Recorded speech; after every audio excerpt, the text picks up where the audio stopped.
Pag ito may nakikita akong mahirap, kaya ganun ako ka-passionate na ipaglaban ng mga mahirap. Dahil dito sa mundo, hindi pera. May iiwanan din natin yung pera.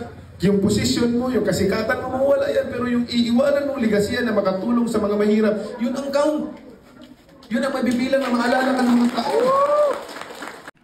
Manny Pacquiao, wala ka nang maloloko sa amin. Paiyak-iyak ka pa ngayon kasi mag-election na naman. Tapos, nandiyan ka pa sa line-up ni Marcos. Pa-Christian ka kuno. Tapos, nandiyan ka sa line-up ng maraming bahid, questionable yung pagkatao.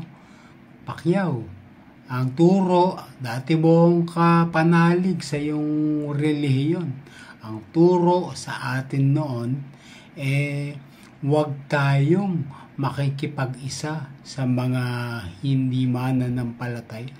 Ang lalo pa kaya yan sa may mga bahid ng dungis. Di umano ay drug addict. Napakaraming utang sa gobyerno na iyong pinupukol noon nung kayo magkalaban sa politika.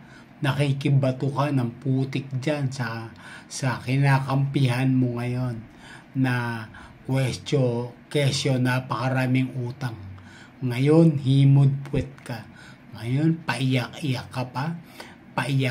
ka pa na aawa ka sa may hirap. Magaling ka lang magsalita dahil pero ngayong ikaw ay nakaranas ng konting tagumpay sa buhay, konting karangyaan, nakalimutan mo kung saan ka galing. Manahimik ka, Manny Pacquiao. Hindi ka mananalo.